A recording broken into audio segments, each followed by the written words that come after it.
اللہ تعالیٰ نے ایمان والوں پر احسان فرمایا ہے کہ ان میں اپنا پیارا رسول مبعوث فرمایا ہے. تو اس پیارے رسول کی بعثت جو ہے وہ اہل ایمان کے لیے اللہ کا احسان ہے. اور اگر یہ اللہ کا احسان ہے، بلا شبہ یہ ہے، تو اہل ایمان کو چاہیے کہ ان کی ولادت باسعادت پر اللہ کے حضور سجدہ شکر ادا کریں، اللہ تعالیٰ کا شکرانہ جو ہے وہ بجا لائیں، اور زیادہ سے زیادہ اللہ کا ذکر کریں، اور اس کے پیارے رسول صلی اللہ علیہ وآلہ وسلم کی ذات بابرکات پہ درود و سلام کا نذرانہ پیش کریں، اور ان کی ولادت باسعادت پر اس بات کا تہیہ اور تجدید کریں کہ ہم ان کی سیرت مبارکہ پہ عمل کریں گے، ان کی اطاعت کریں گے، اور ان کی اطاعت کے ساتھ ساتھ اللہ کی بھی اطاعت کریں گے، کیونکہ ان کی اطاعت جو ہے وہ در حقیقت اللہ کی ہی اطاعت ہے. اور اس کا سب سے بڑا فائدہ یہ ہے کہ جو اللہ کے پیارے رسول کی فرما برداری کرے گا، اللہ پاک جو ہے اسے اپنا محبوب بنا لے گا. دوسرے نمبر پر یہ ہے کہ اللہ پاک اس کے تمام گناہوں کو معاف فرما دے گا. تو بلا شبہ اس مبارک ہستی کا ذکر کرنے کی آج ہمیں سعادت نصیب ہو رہی ہے، جن کا ذکر کرنا ہمارے لیے دونوں جہانوں میں سعادت اور خوش بختی کی علامت ہے. مفتی صاحب یہ بتائیے گا، جیسے آپ نے کہا درود و سلام جو ہے نبی صلی اللہ علیہ وسلم پر بھیجیں، تو درود کی جو اہمیت ہے، اس کی جو فضیلت ہے وہ بھی بیان کرتے ہیں.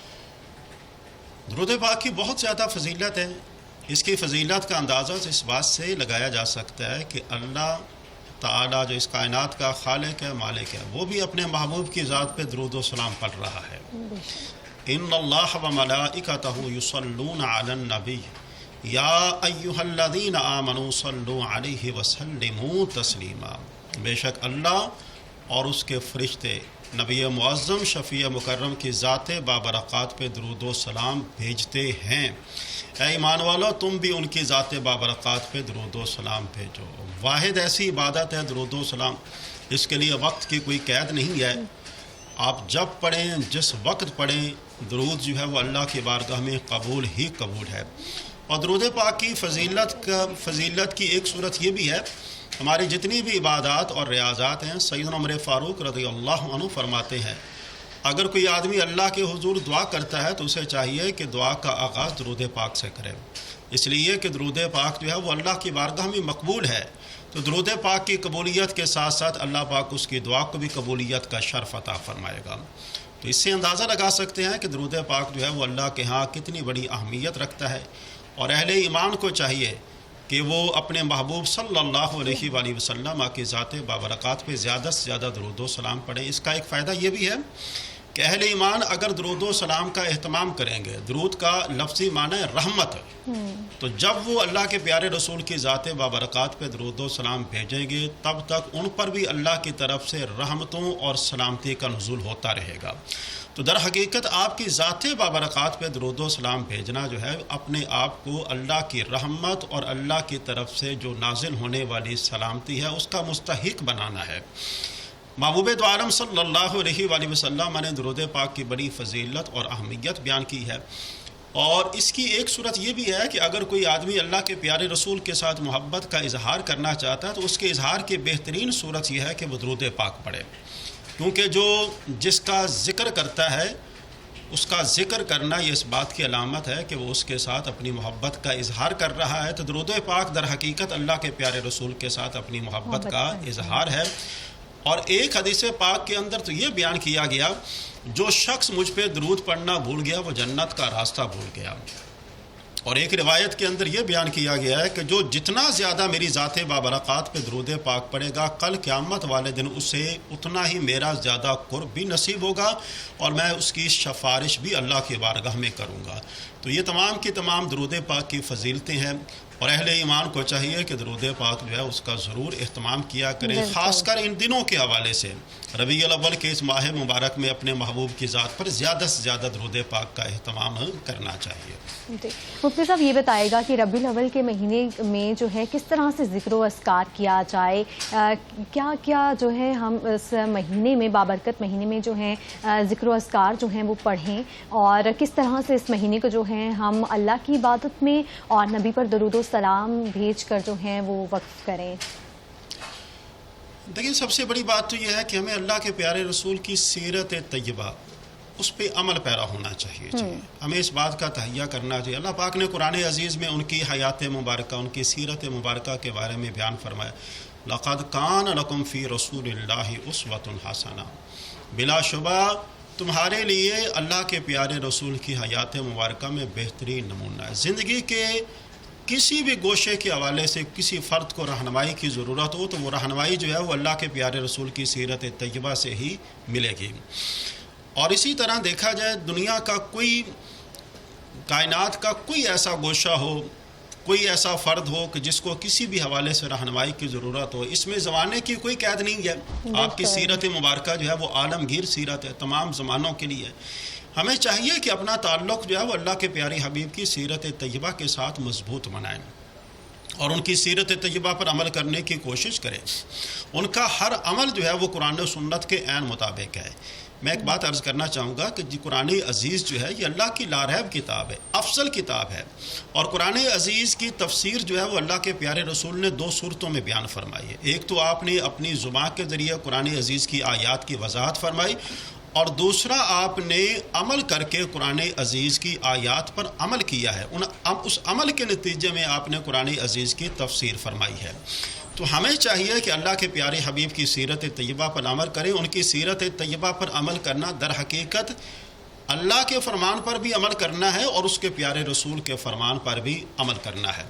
اور اللہ کے پیارے رسول صلی اللہ علیہ وآلہ وسلم کے بارے میں اللہ تعالیٰ نے قرآن عزیز میں فرمایا ہے کہ جس نے میرے محبوب کی اطاعت کی اس نے میری اطاعت کی، اور جس نے میری اطاعت کی ہے اس کے لیے جنت ہے، اور وہی حقیقی کامیابی جو ہے نا اسی کا مستحق ہے. تو ہمیں چاہیے کہ اللہ کے پیارے حبیب کی سیرت طیبہ کو اپنانے کی کوشش کریں، اور دین کے معاملات جن چیزوں پر اللہ کے پیارے رسول صلی اللہ علیہ وآلہ وسلم نے سب سے زیادہ توجہ دی ہے، ہمیں بھی چاہیے کہ ان معاملات پر سب سے زیادہ توجہ دی جائے.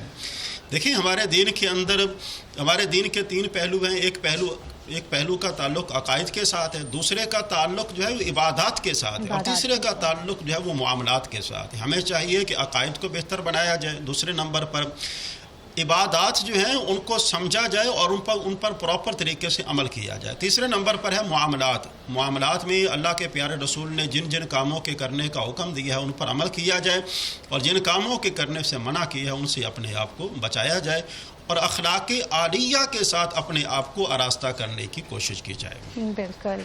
جیسے میں نے پہلے آپ سے پوچھا ربیع الاول میں کون سے ایسے خاص اعمال ہیں جو ہمیں کثرت سے کرنے چاہیے؟ ویسے تو پورا سال جو ہے نبی پر درود و سلام بھی بھیجنا چاہیے اور اللہ کی عبادت میں بھی صرف کرنا چاہیے، لیکن اس خاص بابرکت مہینے میں کون کون سے ایسے خاص اعمال ہیں جو ہم کثرت سے کرنے چاہیے؟ ایک تو یہ ہے کہ زیادہ سے زیادہ اللہ کی بارگاہ میں سجدہ شکر جو ہے وہ بجا لایا جائے. دوسرے نمبر پر یہ ہے کہ اللہ کے پیارے حبیب کی ذات بابرکات پہ زیادہ سے زیادہ درود پاک کا نذرانہ پیش کیا جائے. تیسرے نمبر پر یہ ہے کہ ان کی سیرت طیبہ پر عمل کرنے کا تہیہ کیا جائے. چوتھے نمبر پر یہ ہے کہ انفاق فی سبیل اللہ کے جذبے کو فروغ دیا جائے. لوگوں پر خرچ کرنا یہ اللہ پاک کو بڑا پسند ہے. اور اسی طرح پانچویں نمبر پر یہ ہے کہ خدمت خلق، مخلوق کی خدمت جو ہے وہ کی جائے. ہمارا دین جو ہے اس کا خلاصہ یہ ہے کہ کوئی آدمی اس وقت تک اپنے آپ کو ایمان میں یا اسلام میں شامل کر ہی نہیں سکتا جب تک کہ اس کی زبان سے اور اس کے ہاتھ سے دوسرے لوگ محفوظ نہ ہوں. تو یہ 5 ایسے اعمال ہیں جن کو کرنے کی ان ماہ مبارک میں زیادہ ضرورت ہے، اور اس بات کا تہیہ کرنے کی ضرورت ہے کہ ہم نے یہ اعمال جو ہیں وہ سال بھر کرنے ہیں. اس ماہ مبارک کے اندر ایک بات کی طرف توجہ دلانا بھی مقصود ہے. ہمارے بھائی جو ہے اس ماہ مبارک کے اندر ضیافتوں کا اہتمام کرتے ہیں، بہت اچھی بات ہے، کرنا چاہیے، لیکن اس کے اندر ایک چیز کا خیال رکھنا چاہیے کہ جب آپ وہ کھانا تقسیم کریں، چاول وغیرہ تقسیم کریں، تو کھانے کی بے قدری اور بے حرمتی نہیں ہونے پائے. بس اوقات یہ ہوتا ہے کہ ہم نے شاپر وغیرہ بنا کر ایسے کر کے پھینک دیتے ہیں، تو یہ ایسا کرنا جو ہے یہ رزق کی بے حرمتی میں آئے گا. آپ پراپر طریقے سے بٹھا کر ان کو کھلائیں. رزق جو ہے وہ بڑی عزت والی چیز ہے، اور ہمارا دین ہمیں اس بات کی تعلیم دیتا ہے کہ آپ نے اس کی قدر کرنی ہے. تو ایک پہلو یہ بھی ہے کہ ہمیں رزق کی قدر کا اہتمام کرنا چاہیے. کوئی بھی یعنی کہ ایسا عمل نہیں کرنا چاہیے جو اسراف کے زمرے میں شمار ہوتا ہے، کیونکہ اسراف جو ہے وہ گناہ کبیرہ میں ہے اور پراپر طریقے سے لوگوں کو بٹھا کر تاکہ کھانے کا ضیاع جو ہے وہ نہ ہونے پائے، آپ آسانی کے ساتھ پراپر طریقے سے دیں. ایسے کر کے بانٹنا پھینکنا جو ہے یہ رزق کی بے حرمتی میں آتا ہے. ان چیزوں سے اپنے آپ کو بچانا جو ہے یہ در حقیقت اللہ اور اللہ کے پیارے رسول کے فرمان پہ عمل کرنا ہے. بہت خوبصورت بات کی آپ نے.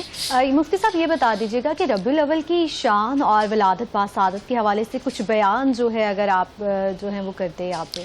دیکھیے جی، ربیع الاول کا مہینہ جو ہے بلکہ یہ والا ماہ مبارک تو کیا پورا سال ہی ہمارے لیے ربیع الاول ہی ہے. اور ربیع الاول کا مہینہ موسم بہار، اللہ کے پیارے حبیب صلی اللہ علیہ وآلہ وسلم کے اس کائنات میں جلوہ گری سے بہار ہی بہار ہے.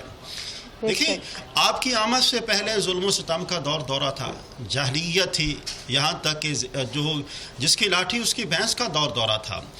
ظلم و جبر جو ہے وہ عروج پر تھے، ناانصافی جو ہے وہ عروج پر تھی، عدل و انصاف کا تصور تک بھی نہیں تھا.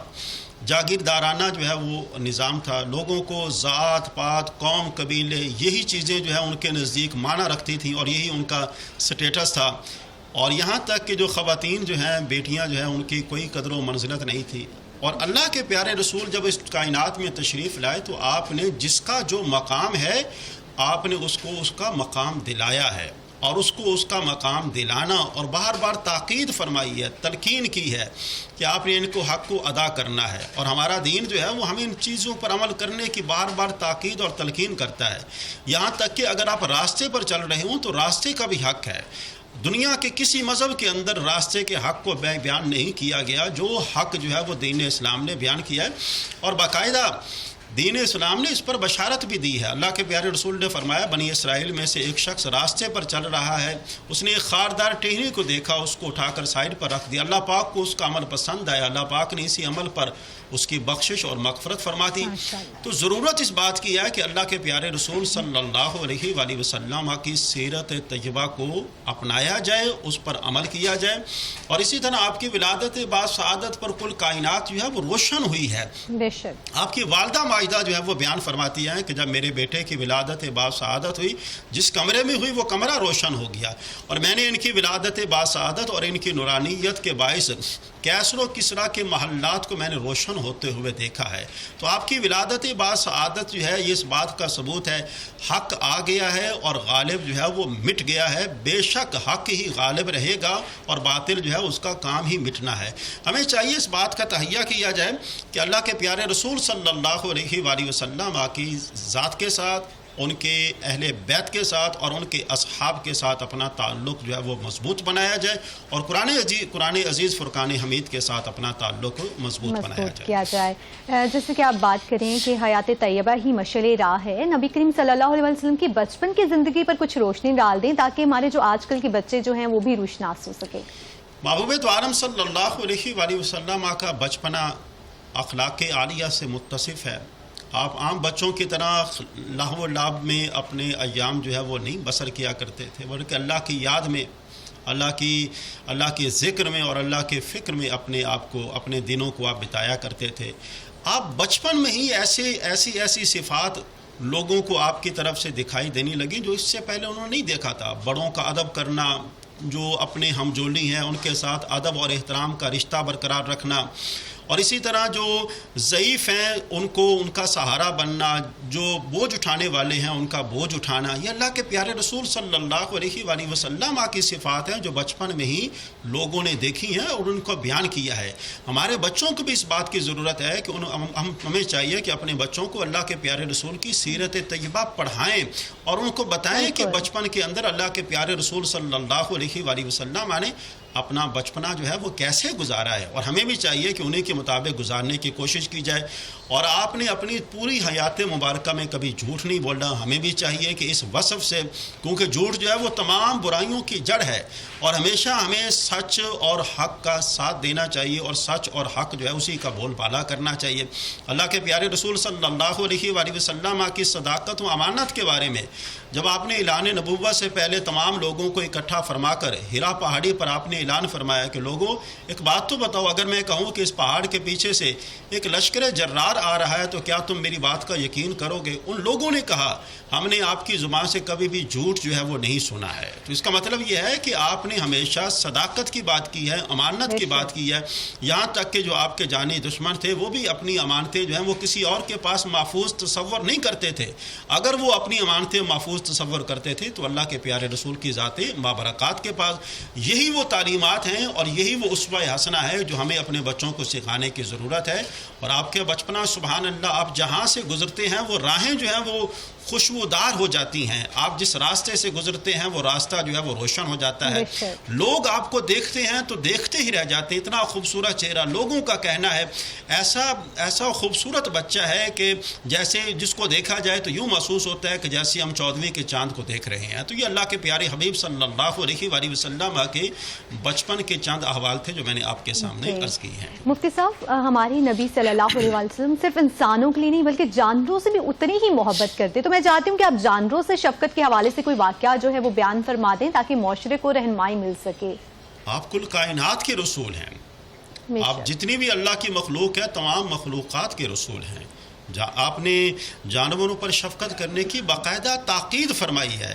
ایک چڑیا ان کے بچے صحابہ کرام جو ہیں انہوں نے اٹھا لیے اور اٹھا کر اللہ کے پیارے رسول کی بارگاہ میں لے آئے، اور تو ان کی جو چڑیا ہے وہ اللہ کے پیارے رسول کی بارگاہ میں حاضر ہوئی اور اس نے اپنی زبان میں اللہ کے پیارے رسول کی بارگاہ میں عرض کی، تو اللہ کے پیارے رسول نے فرمایا کس نے اس کو اذیت پہنچائی ہے؟ تو صحابہ کرام نے عرض کی یا رسول اللہ ان کو کون اذیت پہنچا سکتا ہے؟ آپ نے فرمایا کس نے اس کے بچوں کو اٹھایا ہے؟ انہوں نے کہا یا رسول اللہ ہم نے اٹھایا ہے۔ تو آپ نے فرمایا نہیں، آپ نے اس کے بچوں کو واپس رکھنا ہے جہاں سے آپ لے کر آئے ہیں، کیونکہ بے زبان جانوروں کو تکلیف دینا یہ آزاری کا سبب ہے، یہ تکلیف کا سبب ہے، اور یہ چیز جو ہے وہ اللہ پاک کو پسند نہیں ہے۔ اللہ کے پیارے حبیب صلی اللہ علیہ وآلہ وسلم نے جانوروں کو قید کرنے سے منع فرمایا ہے۔ آپ نے فرمایا کہ جانوروں کو آپ نے قید نہیں کرنا۔ ہو سکتا ہے کہ ظاہر سی بات ہے جانور جب آزاد رہیں گے وہ کھائیں گے پئیں گے، اپنے لیے کھانے پینے کا اہتمام جو ہے وہ کہیں نہ کہیں سے کر لیں گے، لیکن اگر آپ قید کریں گے تو قید کرنے کی صورت میں پھر آپ کی ذمہ داری ہے کہ آپ نے ان کے کھانے پینے کا خیال رکھنا ہے، اور اگر آپ نے خیال نہیں رکھا یا آپ سے غفلت اور کوتاہی ہوگی تو کل قیامت والے دن اس کے بارے میں آپ سے پوچھا جائے گا۔ سیدنا عمر فاروق رضی اللہ تعالیٰ عنہ کی وہ مشہور کوٹیشن جو ہے وہ ہمارے سامنے آتی ہے، اور یہ کوٹیشن جو ہے وہ کہاں سے انہوں نے لی ہے؟ اللہ کے پیارے حبیب صلی اللہ علیہ وآلہ وسلم کی ذات بابرکات سے لی ہے۔ آپ فرماتے ہیں اپنی خلافت کے زمانے میں اگر دریائے فرات کے کنارے ایک کتا بھوکا پیاسا مر گیا تو کل قیامت والے دن عمر فاروق کو بھی اس بات کا جواب دہ ہونا پڑے گا۔ تو دیکھیں ان جانوروں کا خیال رکھنا، ان کی ضروریات کا اہتمام کرنا اور ان کو اذیت نہ پہنچانا یہ ہمارے دین کا خاصہ ہے۔ آج کے دور میں دیکھا جائے ینگ جنریشن جو ہے وہ پرینک کے نام پر جانوروں کو تکلیف پہنچاتے ہیں، تو ان کو ضرور جو ہے اس بات سے سوچنا چاہیے کہ ان کو اذیت دینا یا ان کو ہراساں کرنا جو ہے یہ دین اسلام کی تعلیمات نہیں ہے۔ ان کے ساتھ اچھا سلوک کرنے کا ہمارے دین نے ہمیں حکم دیا ہے، اور جو آدمی چاہتا ہے کہ اس پر اللہ کی رحمت ہو اسے چاہیے کہ وہ جانوروں کے ساتھ بھی اچھا سلوک کرے۔ ایک اور مثال ہے، ایک صحابی رسول اللہ کے پیارے رسول کی بارگاہ میں حاضر ہوئے، کہنے لگے یا رسول اللہ میرا اونٹ باولا ہو گیا ہے۔ اللہ کے پیارے رسول نے فرمایا چلو میں تمہارے ساتھ چلتا ہوں۔ دیکھا تو ایک باغ میں وہ اونٹ تھا، اللہ کے پیارے حبیب اس اونٹ کے پاس تشریف لے جانے لگے، صحابی رسول نے منع کیا یا رسول اللہ وہ آپ کو کاٹ لے گا۔ آپ نے فرمایا تم یہاں پر ٹھہرو۔ اللہ کے پیارے رسول اس کے پاس تشریف لے گئے، اونٹ نے اپنا سر جو ہے وہ اللہ کے پیارے رسول کے قدموں میں رکھا اور اس کے بعد اپنا منہ جو ہے وہ اللہ کے پیارے رسول کے کان مبارک کے ساتھ کیا، تو اللہ کے پیارے حبیب نے اس کے سر پر اپنا دستے شفقت جو ہے وہ دراز کیا، اس کی بات کو سنا۔ تو سننے کے بعد جب واپس آئے تو صحابی رسول نے عرض کیا یا رسول اللہ وہ اونٹ آپ سے کیا کہہ رہا تھا، وہ آپ کو کیا جانتا ہے پہچانتا ہے؟ تو آپ صلی اللہ علیہ وآلہ وسلم نے فرمایا ہاں وہ مجھے جانتا ہے کیونکہ میں اللہ کا رسول ہوں اور کل کائنات مجھے جانتی ہے کہ میں اللہ کا رسول ہوں، اور وہ مجھ سے یہ کہہ رہا تھا آپ اپنے اس غلام سے کہیں، اپنے خادم سے کہیں یہ بوجھ مجھ پر زیادہ لاتا ہے اور چارہ مجھے کم دیتا ہے، تو اسے چاہیے کہ وہ جتنا بوجھ لادا کرے تو اسی کے حساب سے وہ چارہ بھی مجھے کھلایا کرے۔ تو اس سے اندازہ ہو سکتا ہے کہ اللہ کے پیارے حبیب نے ان پر زیادہ بوجھ لادنے سے بھی منع فرمایا ہے، اور ان کی غذا کا اہتمام کرنے کی بڑی تاکید فرمائی ہے، کہیں ایسا نہ ہو کہ وہ کمزور ہو جائیں۔ تو اس حوالے سے دین اسلام کی تعلیمات یہ ہیں کہ ان کو ہمیشہ ان کے ساتھ اچھا سلوک کیا جائے اور ان کی بنیادی ضروریات کا خیال رکھا جائے۔ بے شک آپ رحمت للعالمین ہیں۔ اخلاق کی بات کریں تو مفتی صاحب، نبی کریم صلی اللہ علیہ وسلم کا اخلاق تو دشمنوں سے، غیروں سے، سب کے ساتھ بہترین تھا۔ تو میں چاہتی ہوں کہ آپ اگر دشمنوں کے ساتھ ان کے کسی اخلاقی واقعے کو جو ہے وہ شیئر کر دیں۔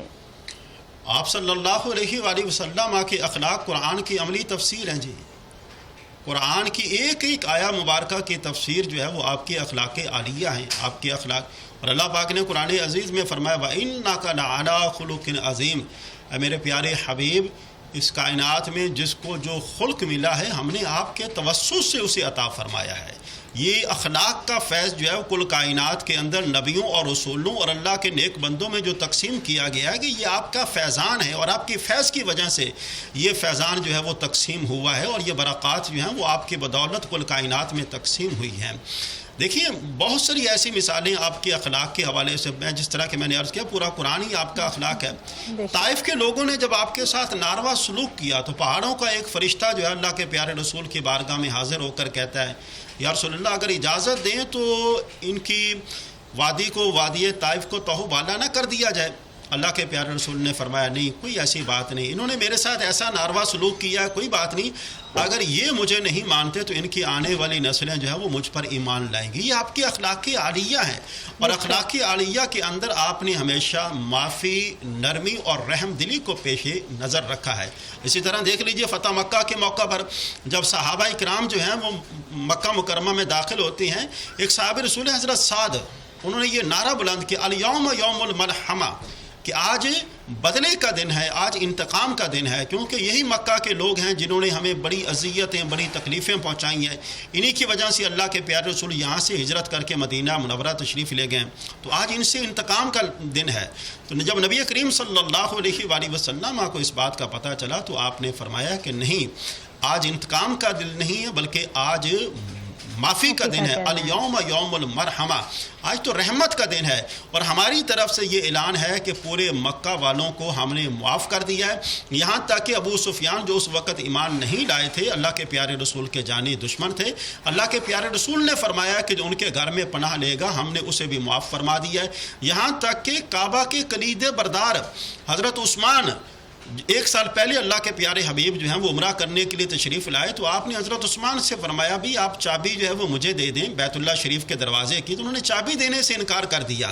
آج وہی عثمان جو ہیں وہ سامنے کھڑے اور اللہ کے پیارے رسول نے فرمایا بھی چابی جو ہے وہ میرے حوالے کر دو، تو انہوں نے وہ چابی اللہ کے پیارے رسول کے سامنے حاضر کی، تو اللہ کے پیارے رسول نے فرمایا کہ عثمان ایک بات تو بتاؤ تمہارے ساتھ کیا سلوک کیا جائے، تو وہ کہنے لگا کہ آپ کریم ہیں اور کریم جو ہے وہ ہمیشہ کرم ہی کرتا ہے۔